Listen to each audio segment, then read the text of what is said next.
YouTube channel target with शाम्ही पे आप सभी का स्वागत और अभिनंदन है। दैनिक रोजगार में विभिन्न समाचार पत्रों में आए खबरों की चर्चा करते हैं। प्राथमिक विद्यालयों में शिक्षकों के लिए कब से अनिवार्य हुई टीईटी? हाईकोर्ट से सरकार ने जवाब मांगा है।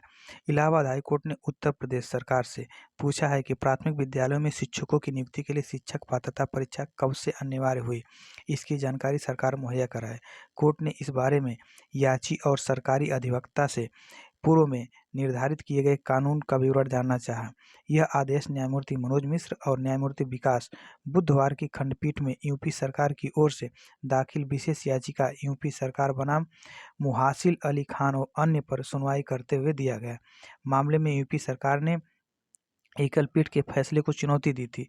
एकल पीठ ने प्रतिवादी शिक्षकों की नियुक्ति को सही ठहराते हुए उन्हें वेतन दिए जाने का आदेश पारित किया था।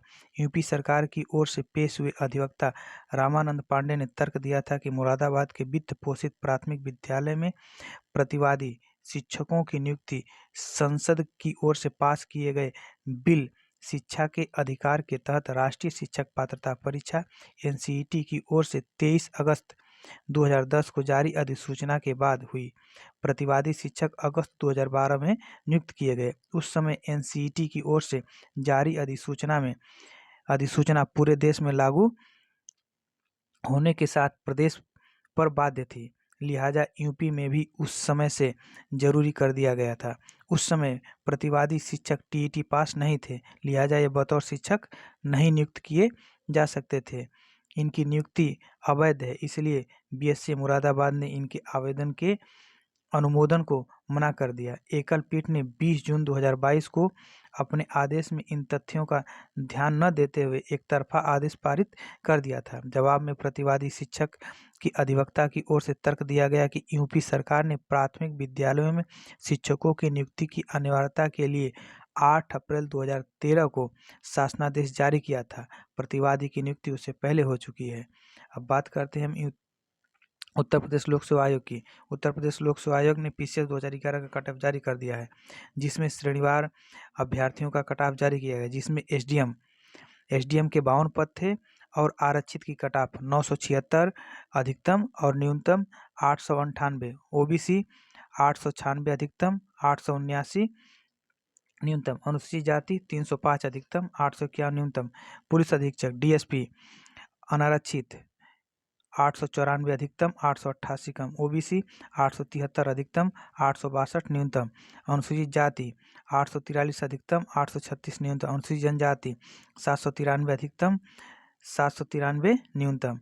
संभागीय परिवहन अधिकारी के पद कुल 3 थे। अनारक्षित 897 न्यूनतम भी, अनुसूचित जाति 834 खंड विकास अधिकारी के 39 पद है, जिसमें अनारक्षित 888 अधिकतम 872 न्यूनतम, अनुसूचित जाति 831 अधिकतम 824 न्यूनतम, ईडब्ल्यूएस 868 अधिकतम 862 न्यूनतम, ओबीसी 861 अधिकतम 850 न्यूनतम। अभ्यर्थी 22 नवंबर तक वेबसाइट upsc.up.nic पर देख सकते हैं। वेबसाइट को क्लिक करने पर वांछित सूचनाओं की प्रविष्ट करने के उपरांत मोबाइल पर प्राप्त ओटीपी की प्रविष्टि निर्धारित कोष्ठ में देते हुए प्राप्तांक देखा जा सकता है।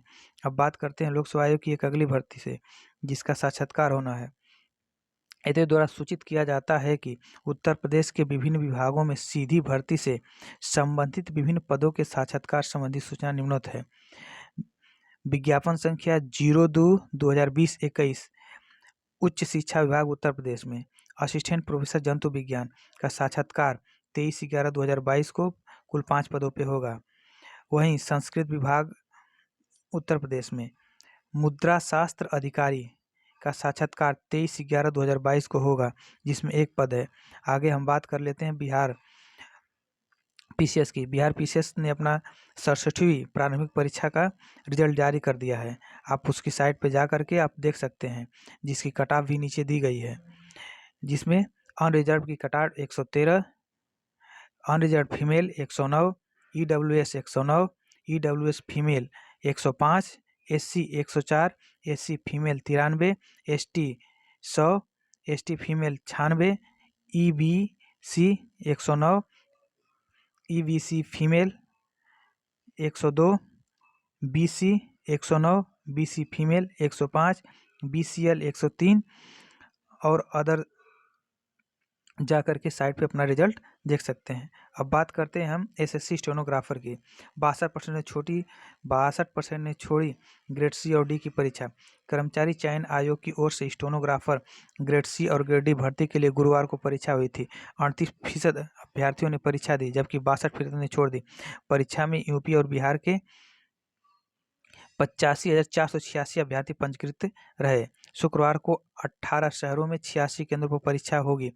लखनऊ में 16, पटना में 14, वाराणसी में 12, प्रयागराज, आगरा, कानपुर सहित कुल 3 केंद्र बनाए गए थे। अब बात कर लेते हैं थोड़ा अग्निवीर की। अग्निवीर बनने के लिए 1732 ने लगाई दौड़।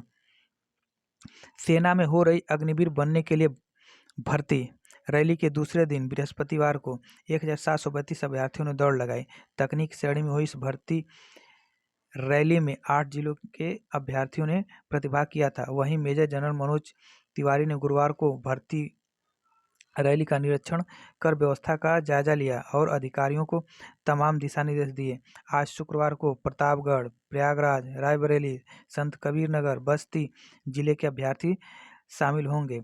सेना भर्ती कार्यालय अमेठी के तहत आयोजित रैली भर्ती में को दूसरे दिन अमेठी, अयोध्या, कौशाम्बी के 3,522 अभ्यर्थियों ने पंजीकृत कराया था। अब बात कर लेते हैं प्रधानाचार्य भर्ती 2013 का। प्रधानाचार्य भर्ती 2013 में सहायता प्राप्त एडेड माध्यमिक विद्यालयों के लिए हुई थी, जिसमें 2013 में कार्यरत प्रधानमंत्री उनके मनपसंद मंडल के विद्यालय या उसी जिले के दूसरे विद्यालयों में चयन होने से भरे पदों में खाली होना तय था। मनपसंद कॉलेज न मिलने से परेशान है और पद भी खाली रहेगा।